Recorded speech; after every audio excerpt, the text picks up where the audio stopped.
कमर गर्दन सीधी, आंखें बंद, उगते हुए सूर्य का ध्यान भाव करेंगे कि हमारे अंदर देवत्व की स्थापना हो रही है और हमारे अंदर की बुराई समाप्त हो रही है।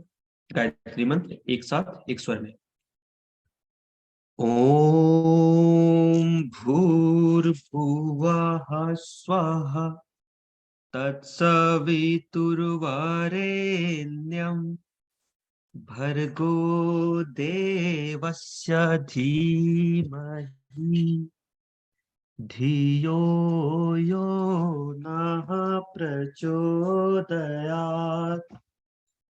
ओम गुरुर्ब्रह्मा गुरुर्विष्णुः गुरुरेव महेश्वरः गुरुरेव परं ब्रह्मा तस्मै श्री गुरुवे नमः। अखण्डमण्डलाकारं व्याप्तं येन चराचरं तत्पदं दर्शितं येन तस्मै श्री गुरुवे नमः। तस्मै श्री गुरुवे नमः। आइए, तो हमने कठोपनिषद को खत्म किया था पिछले बार।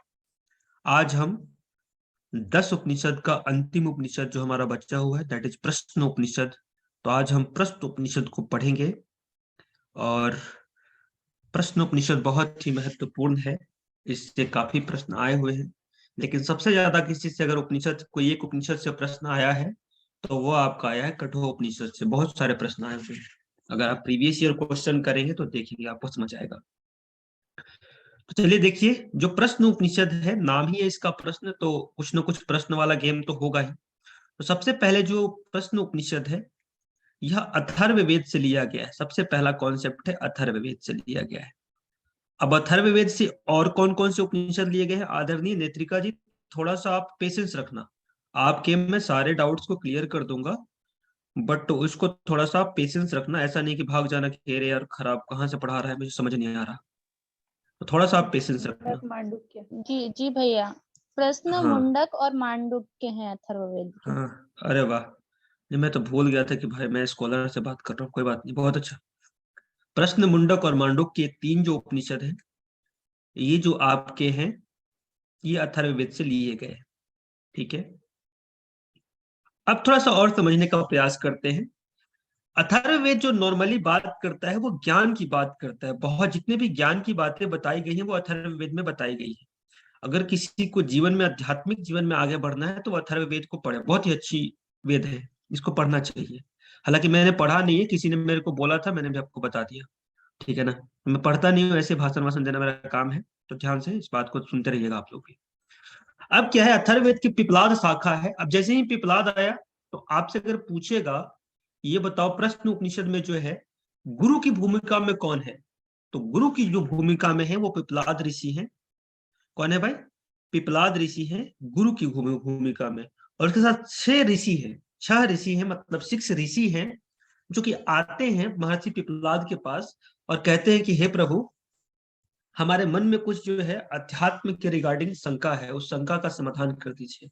अगर आप मेरे को पिपलाद ऋषि कंसिडर करते हो तो आप में से जितने विद्यार्थी है वो सब जो है ऋषि है। वो अपना अपना रिसर्च कर रहा है नेट जीआरएफ के लिए, और कुछ उसके अंदर डाउट है मन में कि हमें कुछ करना चाहिए, क्या करें क्या ना करें, कुछ इस तरह का उसके मन में शंका है। तो उस शंका को दूर करने के लिए वो मेरे पास आता है, ठीक है ना, और कहता है कि गुरु जी मुझे जो है मेरे शंका का समाधान कीजिए। तो पिपलाद ऋषि ने कहा कि भाई जाओ, तप श्रद्धा और ब्रह्मचर्य के साथ 1 साल तक तपस्या करो, उसके बाद मेरे पास आना। तप के साथ, श्रद्धा के साथ और ब्रह्मचर्य के साथ, 3 चीजें उन्होंने बताई। इन 3 चीजों के साथ तुम 1 साल तपस्या करो, तब मेरे पास आना। जैसे मैं बताता हूं बच्चों को कि बेटा 2 मिनट भ्रामरी प्राणायाम करना, दिन में 4 बार करना। ठीक है, तब मैं तुमको बताऊंगा कि नेट जीआरएफ कैसे क्रैक करते हैं। तो वैसे ही पिपलाद ऋषि ने बताया। अब ये 6 ऋषि थे बेचारे, 6 का नाम याद रख लीजिए, बड़ा इंपॉर्टेंट है और कई बार प्रश्न आता है इनके नामों से। तो पहला जो नाम था, इनका नाम था कबंधी, दूसरे का नाम था भार्गव, तीसरे का नाम था आश्वलायन, चौथे का नाम था सौर्यायनी, सत्यकाम सुकेशा। तो देखिए अगर गर्ग को आप भूल भी जाए तो ये याद रखना, स स स सौर्यायनी, सत्यकाम और सुकेशा, ऐसे याद रखना। और यहाँ पे कबंधी है, भार्गव है और आश्वलायन। तो ये 6 ऋषि हैं। 6 ऋषि जो है आते हैं, तपस्या करते हैं, और एक एक करके सब लोग अपना अपना प्रश्न पूछते हैं, और उस प्रश्न का जवाब जो है पिपलाद ऋषि देते हैं। तो क्योंकि ऋषियों ने प्रश्न पूछा और प्रश्न का जवाब आया, तो इसीलिए इसका नाम पड़ गया प्रश्नोपनिषद। ठीक है, तो ये भाई भूमिका बन गई है। अब आते हैं पहला प्रश्न की बात करते हैं कि पहला प्रश्न किसने पूछा और क्या पूछा। तो जो पहला प्रश्न है, हाँ बोलिए। सर इसको याद करने का तरीका है कि कब भागा अश्व, सूर्य ही सत्य है ऐसा सुकेशा को बताया। अरे वाह, क्या बात है भाई, किन्होंने बताया, तो ट्रिक बहुत अच्छा है। फिर से एक बार बताएं प्लीज। कब भागा अश्व। कब भागा अश्व, क्या बात है। हाँ। मैं लिख देता हूँ ना भाई, इसको लिख लो, बहुत अच्छा है ये ट्रिक। मैंने तो ऐसे ही याद कर लिया था, लेकिन आप लोग इसको ट्रिक का यूज कर सकते हो। कब भागा अश्व। अश्व, अश्व, हाँ। और क्या था? सूर्य ही सत्य है। सूर्य ही सत्य है। सूर्य सत्य है, इतना भी लिखा तो बहुत है, सूर्य सत्य है। सत्य है, तो सुकेशा ऐसा कहाँ गए? हाँ, सुकेशा को बताया। सूर्य ही सत्य है, सुकेशा को बताया। अच्छा ठीक है भाई, सुकेशा को बताया। देखिए ये स्टेटमेंट आप याद कर सकते हैं, लेकिन प्यारे विद्यार्थियों, ये अच्छा है जिनको भी इस तरीके से, क से कबंधी है, कब मतलब कबंधी, भ से भागा मतलब भार्गव, अश्व अश्व मतलब आश्वलायन, सूर्य मतलब हो गया सौर्यायनी, सत्य मतलब हो गया सत्यकाम, और सुकेशा को बताया, यानी कि सुकेशा हो गया वो जस्ट।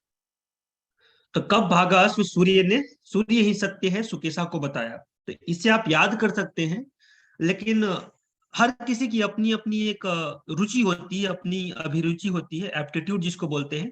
आप लोग भी रिसर्च एप्टीट्यूड पढ़ते हैं, तो जिनको जो रुचि आए उससे आप याद कर देना, या तो आप ट्रिक से याद कर लेना या आप सीधे याद कर लेना।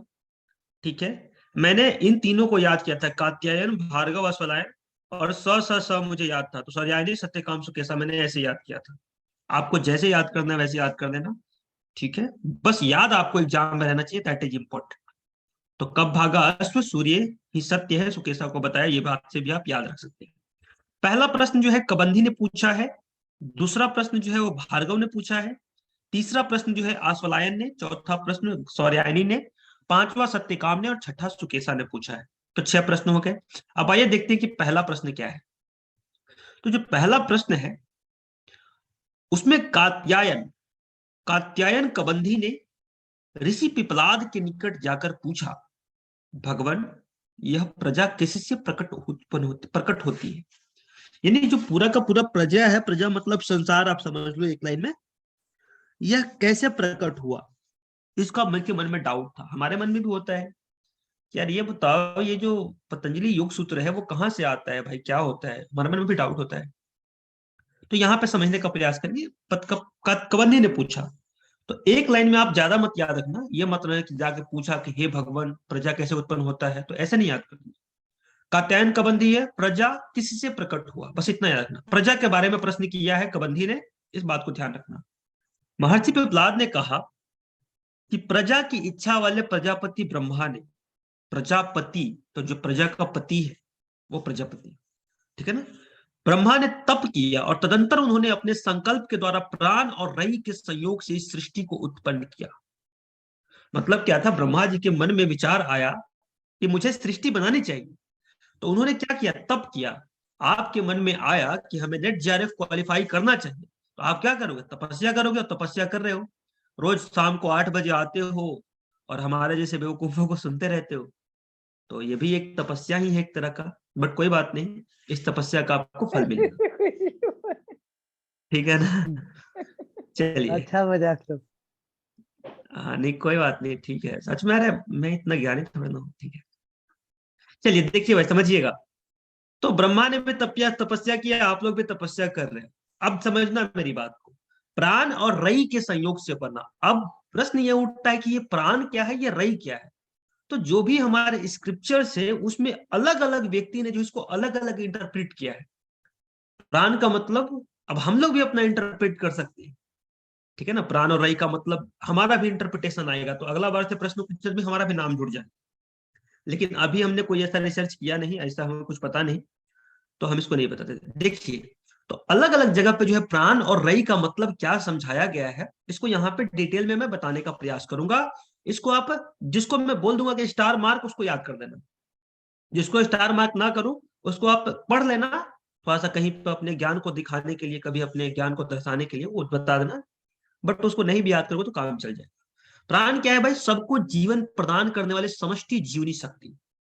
एक होता है व्यष्टि, एक होता है समष्टि। व्यष्टि मतलब होता है इंडिविजुअल कॉन्शियसनेस, और समष्टि मतलब होता है सुप्रीम कॉन्शियसनेस या यूनिवर्सल कॉन्शियसनेस। तो यहाँ पे कह रहा है समष्टि जीवनी शक्ति है, यानी कि जो पूरा का पूरा यूनिवर्स है, उसका जो वाइटल एनर्जी है। वाइटल एनर्जी क्या होता है? जो हमारे शरीर को सस्टेन करता है, जो हमारे शरीर को रोग से बचा करके रखता है, जो हमारे बीमार नहीं पड़ने देता, उसको हम बोलते हैं जीवनी शक्ति। तो जो पूरा समष्टि है, उसका जीवनी शक्ति जो है वो प्राण है। और विराट विश्व में जो कुछ भी मूर्त और अमूर्त है, वह सब रई है।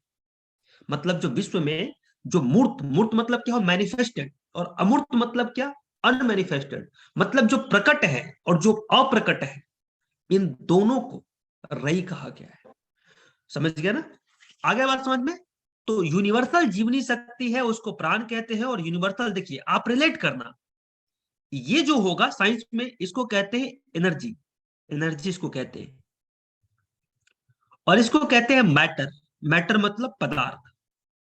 इसको अगर हिंदी में बात करें तो इसको कहते हैं हम पदार्थ, और इसको कहते हैं हम ऊर्जा। ये दोनों से रिलेट करना आप बहुत सीक्वेंस से समझ पाओगे, आप गेस कर लोगे। अगर प्राण मतलब एनर्जी आपको पता है, और मैटर मतलब पदार्थ, मतलब रई मतलब पदार्थ आपको पता है, तो क्वेश्चन में आप गेस कर लोगे कि किसका मतलब प्राण होगा और किसका मतलब रई होगा। और इससे प्रश्न आए हुए हैं प्रीवियस ईयर में। जब हम प्रीवियस ईयर क्वेश्चन पढ़ेंगे तो मैं आपको बताऊंगा। तो देखिए यहाँ पे क्या कह रहा है, यहाँ पे कह रहा है कि प्राण चेतना है। प्राण क्या है? चेतना है। चेतना मतलब क्या होता है? अवेयरनेस। चेतना मतलब जागरूकता। अब हम सोए हुए हैं, कोई आके थप्पड़ मार के चला गया, हमें नहीं पता कौन थप्पड़ मारा। क्या है भाई? वहां पे चेतना गायब है, वहां चेतना नहीं है। चेतना है भी, लेकिन सुप्त अवस्था में चेतना है।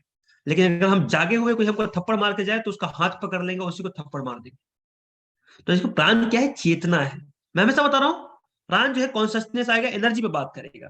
चेतना है। स्थूल भूत समुदाय ही रही है। मतलब जो भी भूत समुदाय है, भूत मतलब क्या? क्षिति जल पावक गगन समीरा। ठीक है ना? Water, earth, space, fire and earth, ये पांच आपके भूत होते हैं। ठीक है ना? आकाश, वायु, अग्नि, जल और पृथ्वी, ये समुदाय रही है। सूर्य जो है, सूर्य निकालता है प्रकाश, वो क्या है? प्राण है। इसको याद कर लेना, सूर्य को पक्का याद कर लेना, इसको इंपॉर्टेंट है ये भाई, इसको याद करना पड़ेगा। और प्राण रई जो है वो क्या है? चंद्रमा है। ये ऊर्जा है और ये पदार्थ है, इसको याद कर लेना। ये भोगता है, प्रेरक शक्ति है। ये क्या है? प्रेरणा देता है। और ये भोग्या है। भोग्या मतलब क्या? जिसको भोगा जाता है। भोग्या मतलब क्या? जिसको भोग रहा है। कहते हैं ना, एक कहावत है कि वीर भोग्या वसुंधरा। मतलब जो वीर होते हैं, वही इस वसुंधरा का जो है भोग कर पाते हैं। उनके लिए भोग्या है वसुंधरा धरती जो है। और भोक्ता मतलब क्या? जो भोग करता है। भोक्ता मतलब क्या? जो भोग कर रहा है। और प्रेरक शक्ति मतलब क्या? जो इंस्पायर कर रहा है करने के लिए, भोग करने के लिए। दैट इज प्राण।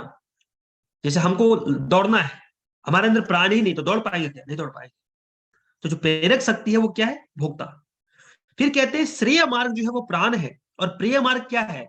अरे पदार्थ है तभी तो भोग करोगे, पदार्थ है ही नहीं तो कैसे भोग करो? पदार्थ चाहिए भोग करने के लिए। कई लोग क्या करते हैं, बिना पदार्थ के भी भोग कर लेते हैं। अरे भाई, उनके पास भी विषय है, उनके विचार विषय है ना। हम पढ़ते हैं ना, क्या नाम है उसका, एक बहुत भी कहावत है, किसी का नाम है, क्या नाम है भाई? मुंगेरी लाल। हाँ, तो मुंगेरी लाल क्या है भाई? उसके पास कुछ पदार्थ नहीं है, लेकिन बेचारा अपना घर बसा लेता है सपने में। ठीक है? तो मुंगेरी लाल अगर बन जाएंगे तो उनके पास भी विषय है विचार के रूप में। अग्नि, अग्नि जो है वो प्राण है, और अन्न जो है वो रई है। ऐसे ही ऊपर और आते हैं, और भी बातें बताई गई है प्राण रई के बारे में। सूर्य ही वैश्वानर अग्नि रूप विश्व रूप प्राण रूप होकर के प्रकट होता है। मतलब प्राण जो है वो सूर्य ही है। ठीक है? और मूर्ति, रई शक्ति और आकृति है। मूर्ति मतलब यहाँ पे मतलब स्टैचू से तो नहीं है, कुछ और होगा, मूर्ति मतलब ही सर रही वो है। व्यक्त ऐसे बोला है क्या, मूर्ति मतलब व्यक्त बोल सकते हैं? हाँ हाँ, उस तरह से देख लीजिएगा।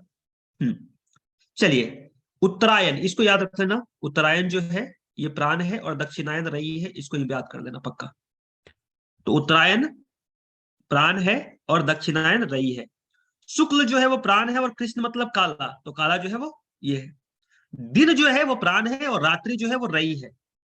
उत्तर मार्ग जो है वह क्या है, प्राण है। उत्तर मार्ग क्या है, प्राण है। और दक्षिण मार्ग जो है वो हमारा क्या है, रई है। ठीक है ना, बस इतना कॉन्सेप्ट है। इसमें से 4 कॉन्सेप्ट आपको याद रखना है, सूर्य और चंद्रमा, दिन और रात, उत्तरायण और दक्षिणायन। ठीक है ना, तो सूर्य और चंद्रमा वाला आया हुआ है, सूर्य चंद्रमा दिन और रात्रि, ये दोनों आए हुए प्रीवियस ईयर में। शुक्ल पक्ष और कृष्ण पक्ष आ सकता है, उत्तरायण आ सकता है। ठीक है, तो इतना याद रख लेना, बाकी कोई दिक्कत नहीं, बाकी चीजें हो जाएंगी। तो ये बता देते हैं कि प्रजापति ब्रह्मा ने जो है अपने तप से प्राण और रई की उत्पत्ति की, और उसी प्राण और रई के संयोग से जो है पूरे के पूरे सृष्टि का बना। अब विदर्भ देश के जो है भार्गव है, पूछ देता है कि भार्गव कौन से देश के हैं, तो विदर्भ देशीय है। विदर्भ देशीय भार्गव ने महर्षि पिपलाद से पूछा, हे भगवान। अब यहां पे देखना, कभी भी किसी से कुछ पूछना तो रिस्पेक्ट से पूछना, सब लोग भगवान कह रहा है। ठीक है, अब भगवान क्यों कहता है, भगवान कहता है मतलब भगवान नहीं कह रहा, भगवान मतलब कह रहा है जिन्होंने अपने राग और द्वेष को भग्न कर लिया, मतलब खत्म कर लिया।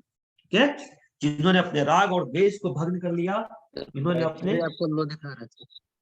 हाँ बैटरी को ठीक करते हैं, 1 मिनट।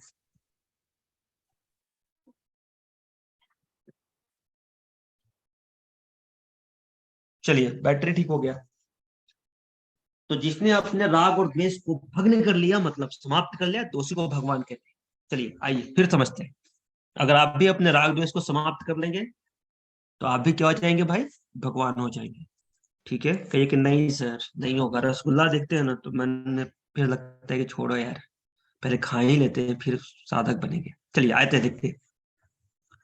तो पूछते हैं वो कि प्रजा के धारण करने वाला देवताओं की संख्या कितनी है, उनमें से कौन से देवता इससे प्रकाशित करते हैं, उनमें वरिष्ठ कौन है। तो कहते हैं जो प्रजा को धारण करने वाला देव कौन है। तो कबंधी ने पूछा कि प्रजा कैसे उत्पन्न होती है। भार्गव ने पूछा कि प्रजा को धारण करने वाला देवता कौन है, श्रेष्ठ कौन है, प्रकाशित कौन करता है। तो देखिए 2 प्रकार के देवता है, एक को कहते हैं धारक देवता, एक को कहते हैं प्रकाशक देवता। तो देखिए मानव जीवन जो है वो पंच तत्वों से मिलकर के बना हुआ है, तो इस शरीर जो सस्टेन करता है वो ड्यू टू दैट पंच तत्व बनता है। तो पंच तत्व ही शरीर को धारण करता है, समझ गए ना, शरीर पंच तत्वों के कारण ही है। तो बिकॉज ऑफ पंच तत्वों से शरीर धारण करता है, ठीक है ना, शरीर जो है धारण करता है पंच तत्वों को, तो इसलिए धारक देवता जो है वो पंच तत्व है। तो पंच तत्व हमारे क्या है भाई, धारक देवता है। ठीक है, कौन कौन से, आकाश वायु अग्नि जल पृथ्वी। एक प्रकाशक देवता है। अब शरीर तो हो गया, अब शरीर का संचालन कौन कर रहा है, तो शरीर का संचालन जो करता है वो इंद्रियां और मन करता है। आपके मन में जैसे विचार आते हैं वैसे ही आप कर्म करते हैं। आप जो है विषयों को ग्रहण कहते हैं इंद्रियों के माध्यम से। तो जो प्रकाशक देवता है जिसके कारण शरीर जो है चल पा रहा है, संचालन हो रहा है, वह इंद्रियां और मन है। तो सबका धारक एवं प्रकाशक देवता प्राण है। तो धारक देवता कौन है भाई, पंच तत्व, और प्रकाशक देवता है इंद्रियां और मन। और इन जो सारे देवता हैं उनको जो है कौन कंट्रोल कर रहा है, प्राण। तो सबका जो भी है सबका धारक और प्रकाशक, मतलब वट एवर देयर, ठीक है ना, मतलब जो भी वहां पर है उसकी जो प्रकाशक देवता है दैट इज प्राण। और सबसे श्रेष्ठ भी कौन है, वो प्राण ही है। प्राण जो है वो सबसे श्रेष्ठ है और सबसे वरिष्ठ भी है, समझ गए ना। अब एक बार इसी में कहानी आती है कि एक बार जो है सभी इंद्रियों ने अपनी श्रेष्ठता को लेकर के जो है कहा कि भाई मैं श्रेष्ठ हूँ, मैं श्रेष्ठ हूँ, मैं श्रेष्ठ हूँ। सब कहता है कि भाई, धर्मेंद्र जी कहते हैं मैं श्रेष्ठ हूँ, मेरे को सारे के सारे पेपर 2 के क्वेश्चन आता है। ठीक है ना, हमारे अरुणा जी कहते हैं मैं श्रेष्ठ हूँ, मैं जो है इस बार बहुत रेगुलर क्लास की हूँ, मैं रेगुलर क्लास की हूँ। ठीक है ना, विकास जी कहते हैं कि तो आप कैसे श्रेष्ठ हो सकते हैं, नहीं। प्रिया जी कहते हैं कि नहीं मैं श्रेष्ठ हूँ। तो सबको अपना अपना श्रेष्ठता कहने लगा। और जिस बच्चे का जेआरएफ करना था वो बेचारा चुपचाप था, वो कुछ बोलबे नहीं करता, समझ गया ना। जैसे मैं जब पढ़ाई करता था अमनदीप सर के यहाँ, तो वहां पे क्या होता था, सारे बच्चे एकदम चैंपियन बने रहते थे, और मैं कुछ बोलता ही नहीं था, मैं चुपचाप रहता था। मैं जानता था कि भाई मैं गरीब आदमी हूँ, कुछ बोलूंगा तो फिर दिक्कत हो जाएगी। इससे क्या हुआ कि जो बोलते थे बेचारे, वो उनमें से कितने का नेट नहीं हुआ, कितने का जेआरएफ नहीं हुआ, नेट हुआ तो। बट मैं नहीं बोलता था तो कर लिया। तो प्राण जो है वो कुछ बोल नहीं रहा था, बस शांत बैठा हुआ था। सब लड़ रहे थे। अंत में कहा कि प्राण की मैं श्रेष्ठ हूँ। ठीक है। सारे बच्चे कहे कि नहीं रे भाई, तू कैसे श्रेष्ठ हो सकता है, नहीं तुम श्रेष्ठ नहीं है। तो कहा कि ठीक है भाई। प्राण जो है धीरे धीरे अपने आप को समेटना चालू किया, और जैसे ही उसने अपने आप को समेटना चालू किया, धीरे धीरे जो आंख थी वो निस्तेज होने लगी, उसको कुछ दिखने ही न लगे। कान थी, उसको कुछ सुनाई ही न पड़े। जीभ था, उसको कुछ चीज का स्वाद ना आवे। जो हमारा स्किन था, उसको कोई चीज महसूस ना हो। तो फिर धीरे धीरे सबको पता चला कि नहीं भाई, प्राण जो है श्रेष्ठ है, और यही से जो है प्राण की श्रेष्ठता शामिल हो जाती है। तो जो भार्गव ने प्रश्न किया था कि इन जो प्रजा को धारण करने वाला देवता कौन है, तो ये सारे देवता हैं आपके पंच तत्व, इंद्रिय और मन। और इन सब का जो धारक देवता है, यानी सबको धारक और प्रकाशक, यानी कि जो धारण भी कर रहा है और प्रकाशित भी कर रहा है, दैट इज प्राण। और प्राण जो है सबसे श्रेष्ठ है, बिना प्राण के जीवन का अस्तित्व ही नहीं है। सबसे श्रेष्ठ प्राण है। समझ गए ना? तो विदाउट प्राण कोई अस्तित्व नहीं है। समझ गए ना? इस शरीर में जो है हम लोग जो भी जितना भी कुछ कर ले, प्राण जैसे ही निकलता है वैसे ही जो है घर वाले कहते हैं चलो भाई इसको ले चलो अब, नहीं तो कुछ दिन में जो है बदबू इसमें से आने लगेगी। तो इस तरह की बातें आ जाती हैं। चलिए, तो पहला सर प्रश्न। जैसे हाँ सर जैसे इसमें कहा है कि प्रजा धारण करने वाले देवताओं की संख्या कितनी है, तो संख्या 7 हुई ना। हाँ, आकाश, 7 हुई। वायु, अग्नि, जल, पृथ्वी, इंद्रिय, मन। करेक्ट। क्वेश्चन में है ना। क्वेश्चन में ठीक है। नहीं सात। सर, 7 यहाँ पे दी हुई है, लेकिन उसको थोड़ा सा, हाँ बताइए अंतरिप जी, बताइए। सर 7 तो नहीं होगा, क्योंकि इसमें जो बताया गया है वो 4 महाभूत धारण करते हैं, जो कि है वायु, अग्नि, जल और पृथ्वी। और इन सारे महाभूतों का जो आधार होते हैं वो आकाश तत्व को बताया गया है, यानी कि टोटल 5 होते हैं धारक देवता। और जिनको प्रकाशक बताया वो वही है कि 10 इंद्रिय एंड उसमें मन, मतलब 10 इंद्रिय प्लस उसमें मन आदि 4 अंतकरण। हाँ तो टोटल ये 14 सर 5 प्रकाशक देव। कर्मेंद्रिया, 5 कर्मेंद्रिया, हाँ, 5 ज्ञानेंद्रिया और 4 अंतःकरण, ऐसे तो 14 है। 14, 5 और उधर से 5 हो गए। हाँ 5 ये 5 जो 5 है 10 और इधर 4, तो टोटल 14 अंतकरण, टोटल 14 प्रकाशक देवता। और इन सब में से श्रेष्ठ होता है प्राण। प्राण। ठीक है। तो प्रकाशक देवता, जो धारक देवता 5 है, ऐसे 14 हो जाएंगे आपके आपके प्रकाशक देवता, और सब में श्रेष्ठ जो है वो प्राण है। ठीक है, इस तरह से देख लीजिए। चलिए, तो पहला प्रश्न था कबंधी का। यह याद रखना, कबंधी ने पूछा कि प्रजा कैसे उत्पन्न होता है। दूसरा प्रश्न भार्गव ने पूछा कि जो प्रजा है वो कौन धारण करता है, कौन श्रेष्ठ है, क्या है, कौन देवता धारण करते हैं, कौन श्रेष्ठ है, कितने देवता हैं, वो पूछा। अब असलायन आते हैं और वो पिपलाद से पूछते हैं कि भगवान, प्राण की उत्पत्ति कहां से होती है, पहला प्रश्न। दूसरा प्रश्न, यह शरीर में किस प्रकार प्रविष्ट होता है। तीसरा प्रश्न, किस प्रकार बाहर आता है। और चौथा प्रश्न, किस प्रकार बाहरी और भीतरी शरीर को धारण करता है। समझ गया? तो ये 4 प्रश्न एक ही साथ इन्होंने पूछा। अब जो थे, पिपलाद जी कहे कि देखो भाई, तुम तपस्या करके आए हो इसलिए बता रहे हैं, ये तो इतना हम जो है किसी को इंटरटेन नहीं करते, तुम इतने सारे एक ही बार में 4-5 प्रश्न पूछ लिए। चलो ठीक है, बताते हैं। प्राण की उत्पत्ति जो है आत्मा से होती है। आत्मा का मतलब यहाँ पे सेंस परमात्मा से ही, ठीक है ना। बूंद भी H2O है और समुद्र भी H2O ही, ठीक है। शुद्ध रूप में सब कुछ पानी H2O ही है। तो यहाँ पे जो प्राण की उत्पत्ति होती है वो आत्मा से ही होती है, ठीक है। आत्मा से ही स्पंदन चालू होता है, तो प्राण की उत्पत्ति आत्मा से होती है। और आत्मा जो है उसको उत्पन्न करके सारा का सारा गेम फिर प्राण करता है। पहले आत्मा से ये उत्पन्न हुआ और उसके बाद सारा का सारा गेम प्राण करेगा। प्राण की आत्मा से उत्पन्न होकर उसी की आश्रित रहता है। मतलब जो प्राण जो है आत्मा से उत्पन्न, तो आत्मा पे ही डिपेंडेंट रहता है। जैसे ही आपके शरीर से आत्मा निकला, प्राण भी निकल गया, खत्म, समझो। समझ गए ना? तो ये आश्रित रहता है उसी पर। तो पूछा कि प्राण कहां से उत्पन्न हुआ, तो आत्मा से या परमात्मा से। यह प्राण शरीर के मन के संकल्प के अनुसार प्रविष्ट होता है। अब देखिए, ये बात मैं आपको बताता हूं, मैं रोज आपको पिछले लगभग अगस्त से ही बता रहा हूं कि प्यारे विद्यार्थी, उगते हुए सूर्य का ध्यान करें, भाव करें कि हमारे अंदर जो है अच्छाई का समावेश हो रहा है और बुराई बाहर निकल रहा है। आप लोगों को समझ में आता हो कि अरे भाई पागल आदमी रोज मेरे को कहता है, ना मेरे अंदर आज तक कोई अच्छाई आया और ना कहीं कोई बुराई बाहर गया, सब कुछ एज इट इज बना हुआ है। तो देखिए मैं नहीं कह रहा हूं, यहाँ पे जो है पिपलाद ऋषि कह रहे हैं, क्या कह रहे हैं कि यह प्राण शरीर मन के संकल्प के अनुसार ही प्रविष्ट होता है। शरीर में किसके अनुसार होता है? मन के संकल्प। जितना आपका संकल्प बल स्ट्रांग होगा, जितना आपका भावना स्ट्रांग होगी, उतना जबरदस्त आपके शरीर में प्राण का संचार होगा। तो अगर आप ये भाव करते हो और बिल्कुल ही फील कर लेते हो कि नहीं मेरे अंदर अच्छाई का समावेश हो रहा है और बुराई हमारे अंदर से हट रहा है, तो आप देख लेना कितना ही फायदेमंद है, बहुत फायदेमंद होता है चीजें। तो भावना बहुत डिपेंड करती है।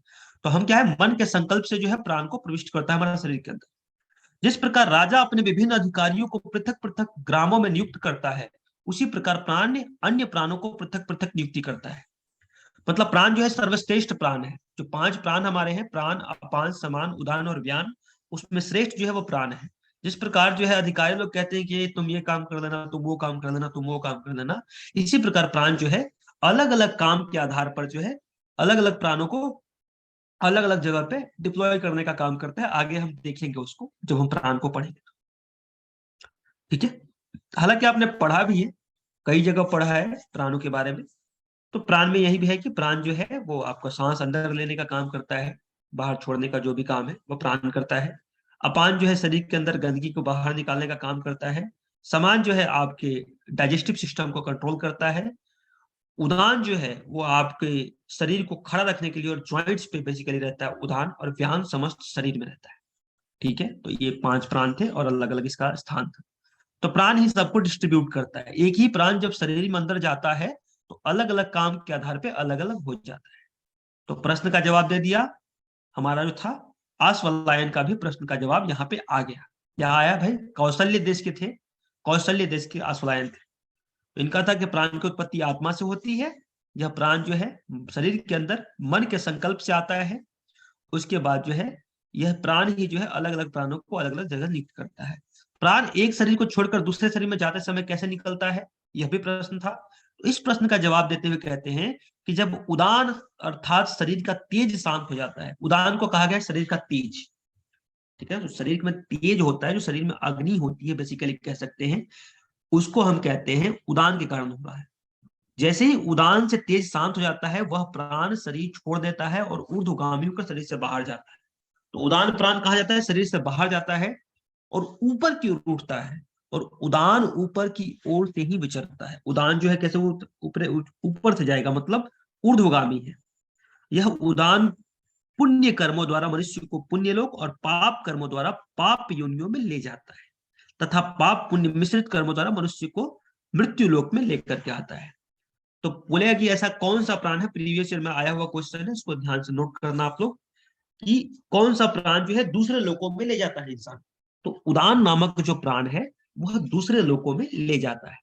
ठीक है, उदान नामक प्राण क्या करता है, वो दूसरे लोकों में ले जाता है। और कैसे ले जाता है, किसके हिसाब पे, तो कर्मों के हिसाब से। अगर आपका पुण्य कर्म होगा तो आपको पुण्य लोक में ले जाएगा, अगर आपका पाप कर्म होगा तो आप पाप योनि में जाएंगे। ठीक है ना, भूत पिशाच बन जाएंगे और फिर जो है पानी की तलाश में इधर उधर घूमते फिरेंगे, लोगों को परेशान करते फिरेंगे। और अगर आपका मिश्रित कर्म है, मतलब पाप भी किए पुण्य भी किए, तो फिर से आपको लाकर किसी संसार में पटक देगा कि फिर से पाप पुण्य करते रहो।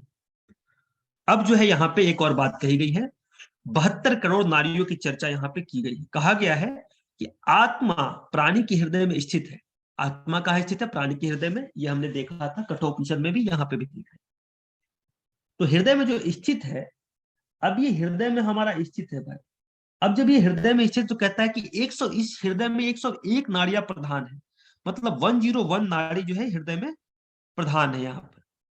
अब जब ये 101 नाड़ी प्रधान है यहाँ पर, उसके बाद इसमें और क्या कहता है, कहता है कि उन सभी नाड़ियों से प्रत्येक के 100 शाखाएं हैं। मतलब 101 नाड़ी है और उसमें से 100 उसमें शाखा है।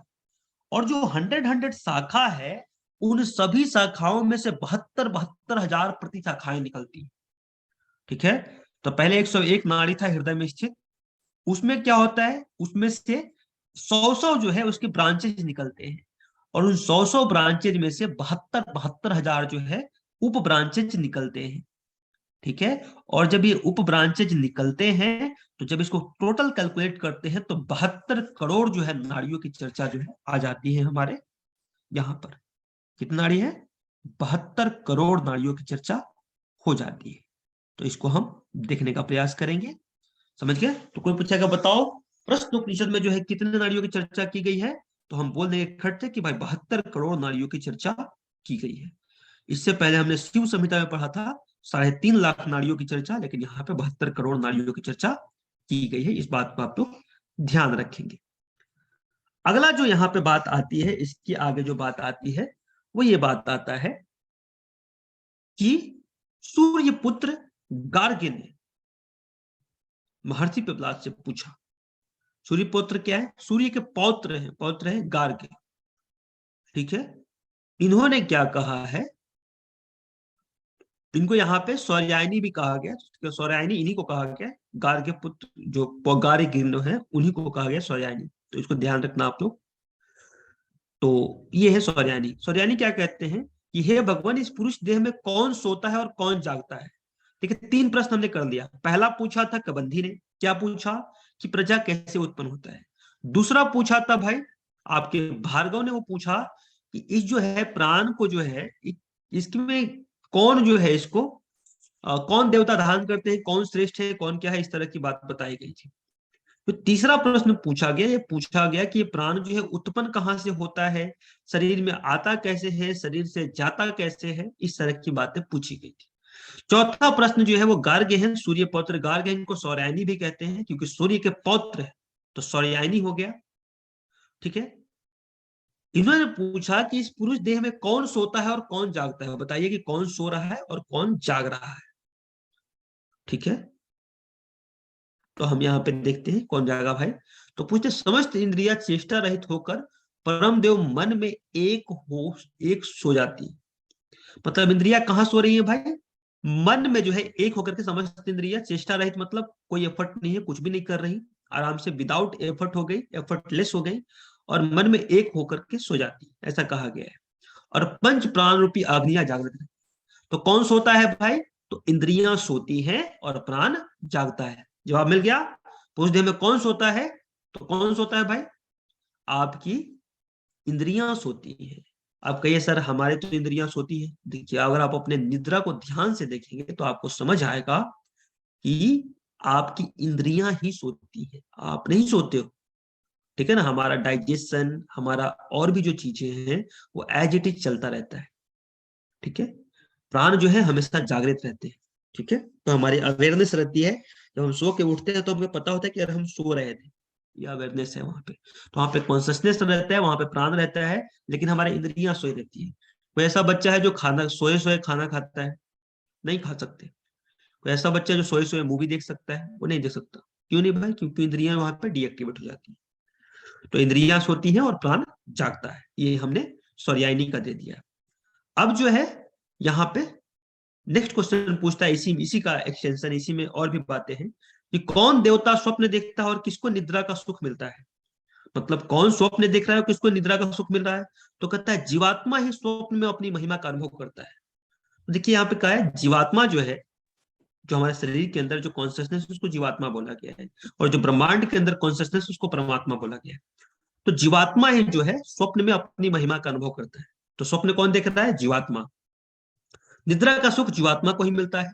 ठीक है ना, अब सुख भी किसको मिल रहा है? जीवात्मा को ही मिल रहा है। ठीक है, जब जीवात्मा तेजस से संपन्न होता है तब वह स्वप्न नहीं देखता। जब समय शरीर में निद्रा सुख का अनुभव करता है, उस समय शरीर से वो निद्रा का अनुभव करता है। अब देखिए, आपको यहाँ पे तेजस का मतलब अग्नि नहीं समझना है। हमने पढ़ा था 4 स्टेज पढ़ा था मांडुक्य उपनिषद में, 4 स्टेज हमने पढ़ा था चेतना के। पहला का स्टेज का नाम क्या था भाई? जो जागृत अवस्था में था उसका नाम था, क्या नाम था? 4 अवस्थाएं हैं। स्वप्न, जागृत, भाई स्वप्न, सुषुप्त, वैश्वानर तुरीया। वैश्वानर वैश्वानर, तेजस, वैश्वानर, तेजस, प्राज्ञ और अग्राह्य। अच्छा, वो बात। अग्राह्य, या जिसको ब्रह्म भी बोलते हैं। ठीक है ना, इसको ब्रह्म भी बोल सकते हैं भाई। ठीक है, जो वैश्वानर होती है वो जागृत अवस्था में होती है। 4 अवस्थाएं बोला तो था, न अंतः प्रज्ञम, न बहिष्प्रज्ञम, न प्रज्ञम, न अप्रज्ञम, न प्रज्ञान घनम। ऐसे सुनाया तो था आपको मैंने। कहो सर कथा सुन लेते हैं फिर भूल जाते हैं। ठीक है, चलिए कोई बात नहीं। स्वप्न, जब तक मैं कथा सुनाता रहूंगा जब तक, सुसुप्ति में जो होता है वो प्राज्ञ चेतना होती है, सुसुप्ति। और जो तुरीय होता है वहां पे ब्रह्म चेतना या आग्राह्य जिसको बोलते हैं, जो अंतरिपाई ने बोला हुआ है। तो चार है, चार अवस्थाओं में चार चेतना की अवस्था होती है। तो यहाँ पे जो तेजस बोल रहा है वो वही बोल रहा है, स्वप्न अवस्था की बात कर रहा है। ठीक है ना, तो कहा ना जब जीवात्मा तेजस से संपन्न होती है, मतलब स्वप्न अवस्था में होती है, तब तेजस से तेजस, प्राज्ञ, तेजस और प्राज्ञ तो होता सुषुप्ति। तो तेजस से जब संपन्न है तो वह स्वप्न नहीं देखता, उस समय शरीर में निद्रा का सुख अनुभव करता है।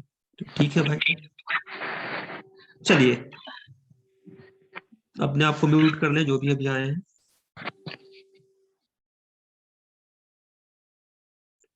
तो ये हो गया आपको कि जीवात्मा ही स्वप्न देख रहा है और उसी जो है निद्रा का सुख भी उसी को मिल रहा है, ये बात बता दी गई। ठीक है, चलिए प्राण जागता है और समस्त इंद्रियां सोती है। अब लगा था कि सबके सब देवता समभाव में किसमें प्रतिष्ठित है। जो सारे के सारे हमारे देवता लोग हैं वह समभाव में, मतलब कि इक्विलिब्रियम स्टेट में किसमें प्रतिष्ठित है। तो जितने भी जो समस्त देवता हमारे हैं, जो हमने बात किया कि धारक देवता, प्रकाशक देवता और श्रेष्ठ देवता, वो सारे के सारे देवता जो हैं वह परमात्मा में प्रतिष्ठित है, यानी कि ब्रह्म में प्रतिष्ठित है। देखिए ब्रह्म से ही सारी सृष्टि उत्पन्न हुई, तो कोई भी इस सृष्टि के अंदर होगा वह ब्रह्म से बड़ा नहीं हो सकता। तो सारे के सारे जो देवता हैं वो परमात्मा में प्रतिष्ठित है। अब जो है पांचवा प्रश्न पूछता है सत्य काम ने। ये सौर्यायनी का प्रश्न था कि कौन सोता है कौन जागता है, कौन नींद में रहता है और कौन जो है सपना देखता है, और कहाँ पे जो है सारे के सारे देवता प्रतिष्ठित है।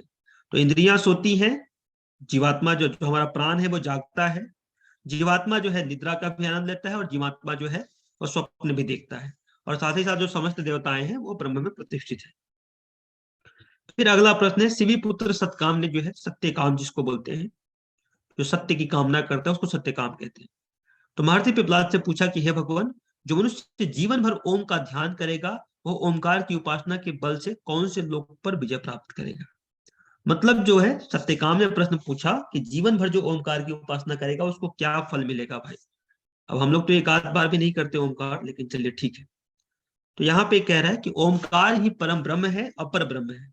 परम ब्रह्म मतलब क्या, संसार के बाहर भी कोई ब्रह्म है तो वो ओम ही है, और जो अपर ब्रह्म मतलब क्या, जो संसार के अंदर भी जो ब्रह्म है वो ओमकार ही है। जो विद्वान इसे इस रूप में जानता है वह ब्रह्म को प्राप्त कर लेता है। मतलब वॉट एवर इज देयर, वो ब्रह्म ही है। जो इस बात को जानता है वो ब्रह्म को प्राप्त कर लेता है, ऐसी बात बताई गई है। तो ओमकार की जो साधना करेगा क्या करेगा, उसको ब्रह्म की प्राप्ति हो जाएगी। अब क्या होगा, ओमकार में तीन मात्राएं हैं, तीनों को देखते हैं भाई। जो एक मात्रा की उपासना करता है, ठीक है ना, अ उ म, तीन मात्राएं होगी, और एक जो होता है अर्ध मात्रा अमात्रा होती है। तो जो एक मात्रा की उपासना करता है वो ऋग्वेद की ऋचाओं द्वारा मनुष्य लोक को प्राप्त करता है। वो ऋग्वेद की ऋचाएं उसको मिलती है और वो मनुष्य लोक में आता है। साधक जो है ब्रह्मचर्य, तप और श्रद्धा से संपन्न होकर महिमावान हो जाता है, मतलब कि उसकी बहुत महिमा होती है। सब लोग उसकी प्रशंसा करते हैं, उसकी महिमा का गान करते हैं कि हे प्रभु आनंद दाता ज्ञान हमको दीजिए, कुछ इस तरह से उसके बारे में प्रार्थना चलता है। ठीक है, तो ये हो गया आपका एक मात्रा का उपासना करने से मनुष्य लोग को प्राप्त करेगा ऋग्वेद के ऋचाओं से। जब दो मात्रा की उपासना करेगा तो यजुर्वेद है, बोलते ना एक मात्रा में ऋग यजु साम, तो यजुर्वेद की श्रुतियों द्वारा साधक अंतरिक्ष में स्थित सोम लोक को प्राप्त करता है। ठीक है, सोम लोक है जिसको अमृत लोक भी कहते हैं, तो उसकी प्राप्ति कर लेता है। दो मात्रा की उपासना करेगा तो त्रिमात्रिक उपासना करेगा, तो तीन मात्रा की उपासना करेगा तो ऋग यजु साम, तो साम की जो श्रुतियां हैं द्वारा साधक सभी पापों से छूट जाता है और ब्रह्मलोक की प्राप्ति करता है। तो तीन मात्रा करेगा तो ब्रह्मलोक, दो मात्रा में सोमलोक और एक मात्रा में मनुष्य लोक। तो याद रखिएगा, एक मात्रा में मनुष्य लोक, दो मात्रा में सोमलोक और तीन मात्रा में ब्रह्मलोक। विद्वान केवल ओमकार का आश्रय लेकर के परम ब्रह्म पुरुषोत्तम को पा लेते हैं। तो जो व्यक्ति जीवन भर उपासना करेगा ओमकार का वो परम ब्रह्म परमेश्वर को प्राप्त कर लेगा। ऐसा कह रहे हैं कि केवल ओमकार यानी कि अ उमा तीनों को एक साथ जो उपासना करता है वो पुरुषोत्तम परम ब्रह्म को प्राप्त कर देता है, जो सभी पुरुषों में उत्तम है। जो छठा है वो हमारे हैं भारद्वाज पुत्र जी सुकेशा हैं, जो कि कौशल देश के। सुकेशा जी का खुद का प्रश्न नहीं था, सुकेशा जी भांजते हुए जा रहे थे कि हम तो टैलेंटेड है भाई, हमसे कौन डाउट पूछेगा। अब गए, एक बच्चा था, शुभ्रा आई है क्लास में क्या, एक शुभ्रा साहा नाम की लड़की अपने क्लास में इतना खतरनाक क्वेश्चन पूछती है कि उसके प्रश्न का जवाब मैं कभी दे ही नहीं पाता। बहुत खतरनाक प्रश्न पूछती है। उसने मेरे से एक बार पूछा कि सर मुझे बताइए 114 चक्र कहाँ होते हैं। मैं बोला यार 6 चक्र मैंने पढ़ा है, 7 चक्र मैंने पढ़ा है, सिद्ध सिद्धांत में 9 चक्र पढ़ा है, 114 चक्र तो मैंने पढ़ा ही नहीं, मैं कहाँ से बताऊं। तो ऐसे ऐसे प्रश्न पूछते हैं बेचारे, मुझे नहीं आता भाई। तो हाँ, तो ऐसा था, तो यही हुआ।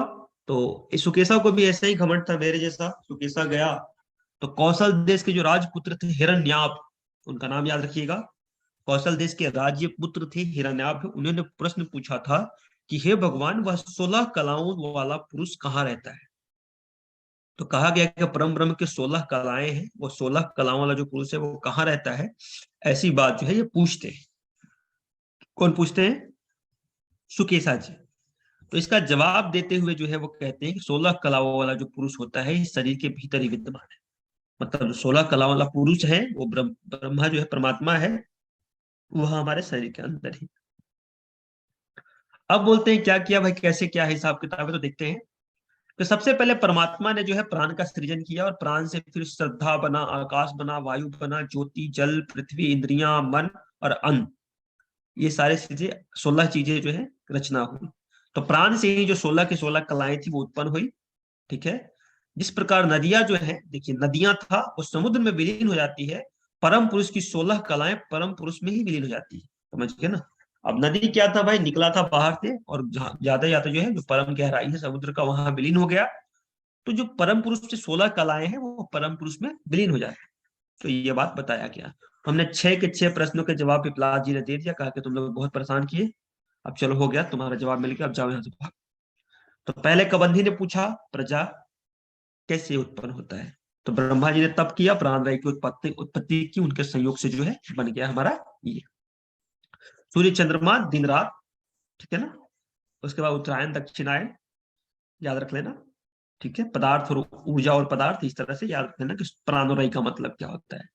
फिर वहां से दूसरा प्रश्न था कि जो प्राण है, प्रजा है, इसको धारण कौन करता है, कौन देवता धारण करते हैं, कौन इसको श्रेष्ठ कौन है, संचालन कौन करते हैं, सारी बातें बताई गई।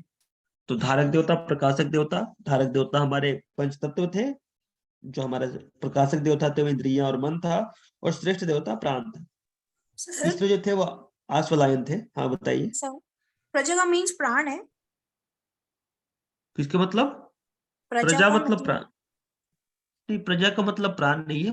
जो प्रजा है वो प्राण और रई से मिलकर के बनता प्रजा है। का मीन्स सर संसार से है। संसार हाँ संसार करेक्ट करेक्ट करेक्ट करेक्ट। हाँ ठीक है।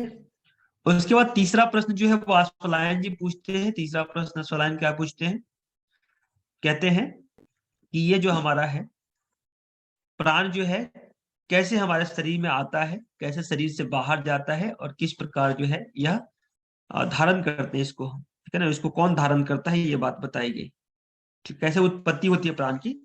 तो प्राण की उत्पत्ति कैसे होती है, शरीर किस प्रकार प्रविष्ट होता है, किस प्रकार बाहर जाता है, किस प्रकार अंदर जाता है। तो इस तरह से ये प्रश्न पूछते हैं बहुत सारे। कहते हैं प्राण की उत्पत्ति जो है आत्मा से होती है, या प्राण जो है मन के संकल्प से आता है। ठीक है। जब उदान शरीर बाहर जाता है तो वो हमें जो है अपने पाप पुण्य और पाप पुण्य के अनुसार जो है इधर उधर लोक में ले जाता है। पाप अगर पुण्य कीजिएगा तो पुण्य लोक में जाइएगा, पाप कीजिएगा तो पाप लोक में जाइएगा, और पाप और पुण्य दोनों कीजिएगा तो आपको मनुष्य लोक में लेकर रख देगा। हृदय में जो है परमात्मा रहता है, और वहां पे 101 नाड़ियां हैं, उससे 100 ब्रांचेस निकलते हैं, और उन 100 ब्रांचेस से जो है 72 हजार नाड़ियां निकलती हैं। इस प्रकार 72 करोड़ नाड़ी हो जाती है। फिर सौर्यायनी ने पूछा कि जो पुरुष देह में कौन सोता है, कौन जागता है। तो सोने वाला जो है वो हमारा इंद्रियां है, और जो जागने वाला है वो प्राण है। फिर पूछता है कि कौन निद्रा में रहता है और को अपने स्वप्न देखता है। तो जीवात्मा ही निद्रा में रहता है और जीवात्मा ही जो है स्वप्न भी देखता है। उसके बाद आते हैं कहाँ पे प्रतिष्ठित होते हैं, संभाव में आकर के, तो परमात्मा में प्रतिष्ठित हो जाते हैं। फिर पूछते हैं कि ओमकार की उपासना करता है वो क्या होता है भाई। तो 1 मात्रा का उपासना करेगा तो मनुष्य लोक, 2 मात्रा का उपासना करेगा सोमलोक, और 3 मात्रा का जो उपासना करेगा तो सामवेद के द्वारा जो है उसे ब्रह्मलोक की प्राप्ति हो जाती है। उसके बाद छठा प्रश्न पूछा गया 16 कला वाला पुरुष जो है कहाँ रहता है, शरीर में ही रहता है। ठीक है। और जो 16 कलाएं हैं वो शरीर में ही परम परमात्मा में ही विलीन हो जाती है। प्राण तत्व के नाम और उसके काम बताए गए हैं। तो हम जानते हैं प्राण अपान समान व्यान और उदान। प्राण का जो तत्व बताया गया है वो सूर्य तत्व है, अपान का पृथ्वी तत्व है, समान का आकाश तत्व है, व्यान का वायु तत्व है, और उदान का जो है अग्नि तत्व है। ये आपके सिलेबस में नहीं है, समझ गए ना। ये जो सर, दो मात्रा हाँ, की उपासना से कौन सा लोक? सोमलोक। सोमलोक होता है और ओके। यजुर्वेद की श्रुतियों होती है। पहले में ऋग्वेद है, दूसरे में यजुर्वेद है, तीसरे में सामवेद है। पहले में मनुष्य लोक है, दूसरे में सोमलोक है, तीसरे में ब्रह्मलोक है। इसको याद रखिएगा। ये जो है आपका है प्राण, अपान, समान, उदान, व्यान। स्थान देख लीजिए सबका। जो प्राण होता है वो आपके चेस्ट रीजन में होता है। हालांकि यहाँ पे ज्यादा दिया हुआ है, इसको ध्यान मत देना ज्यादा, क्योंकि यह अमृतोपनिषद से लिया गया है। ठीक है ना, ये अमृतोपनिषद से है। मैंने आपके ज्ञान के लिए लिख दिया, बट यहाँ पे हृदय में जो है प्राण होता है। अपान आपका जो है नीचे के प्रदेश में होता है, जो भी जेनिटल ऑर्गन्स होते हैं, पेरिनियम रीजन, वहां पे होता है। और समान जो होता है वो नाभि के पास होता है। व्यान जो होता है वो समस्त शरीर में होता है। और उदान जो होता है वो कंठ में होता है। काम देख लेते हैं। प्राण का जो काम होता है, शरीर के बाह्य अंगों को पुष्ट करता है, भूख प्यास वाणी में सहयोग करता है, रक्त के संचार और उष्णता को बनाए रखता है। मतलब बॉडी के टेम्परेचर को मेंटेन करने का काम है प्राण करता है। इसका मुख्य काम है जो बाहर चीज है उसको अंदर लेकर के आना, जैसे कि सांस लेता है। अपान का काम है शरीर के अंदर के गंदगी को बाहर करना, तो बाह्य आकार को धारण करने की शक्ति देता है। मल मूत्र रजवीर्य भ्रूण को बाहर निकालता है। कटी से पैर के अंगों तक की गति देता है। मतलब जो नीचे का प्रदेश है उसको, उसमें जो गति आती है, जो पैर चलता है हमारा, वो अपान के कारण चलता है। समान क्या है? अन्न को समस्त शरीर तक पहुंचाता है। शरीरस्थ 7 अग्नियों की उत्पत्ति होती है। शरीर में 7 अग्नियां होती हैं, जो 7 धातु है ना, उस प्रकार से 7 अग्नि है। ठीक है, हालांकि वहां पे भी मुंडक उपनिषद में भी है ना, काली, कराली, मनोजीवा, इस तरह से करके 7 अग्नियां वहां पे भी है। अग्नि की जीवा बताई गई है। लेकिन ऐसे जो है 13 प्रकार की अग्नि होती है हमारे शरीर में, एज पर आयुर्वेदा हमने पढ़ा भी था। 7 जो है धातु अग्नि होती है, 5 जो है वो तत्व वाले अग्नि होती है, और एक जो होता है वो जठराग्नि होती है, जो सब में श्रेष्ठ होता है। ठीक है, तो 13 प्रकार की अग्नि हमारे शरीर में होती है। व्यान जो है वो समस्त शरीर में होता है। शरीर के बाह्य अंगों को चेष्टाशील करना, मतलब जो हम कोई भी एक्टिविटी कर पाते हैं वो काम करते हैं। त्वचा इंद्रियों को स्पर्श का ज्ञान कराना, तो अगर ज्ञान नहीं होगा तो स्पर्श नहीं आप कर पाइएगा किसी चीज को। शांति प्रदान करने का काम करता है व्यान। ठीक है भाई। उदान क्या काम करता है? शरीर की उष्णता बनाता है, मतलब शरीर के टेम्परेचर को मेंटेन करता है। मनुष्य के कर्म संस्कार इसी में संचय होता है, तो जितने भी आप कर्म कीजिएगा उदान में ही संचित होगा। पुनर्जन्म प्राप्त कराता है, तो ऑब्वियस सी बात है कि ये दूसरे लोक में ले जाता है, तो पुनर्जन्म तो प्राप्त कराएगा ही। भिन्न भिन्न लोकों में जीवों की गति प्रदान करता है। तो ये बात उदान के बारे में था। प्राण के साथ साथ उसके सहयोगी भी होता है, एक असिस्टेंट होता है जिसका नाम है, प्राण का जो असिस्टेंट उसको बोलते हैं नाग। जो अपान का है उसको बोलते हैं कूर्म। जो समान का है उसको बोलते हैं कृकल। जो व्यान का है उसको बोलते हैं देवदत्त। और जो उदान का है उसको बोलते हैं धनंजय। नाग जो होता है वो मुख में होता है। कूर्म जो होता है वो नेत्र के पलकों में होता है, मतलब जो नेत्र का पलक होता है ना, जिसको हम बोलते हैं आईलिड। ठीक है, वो।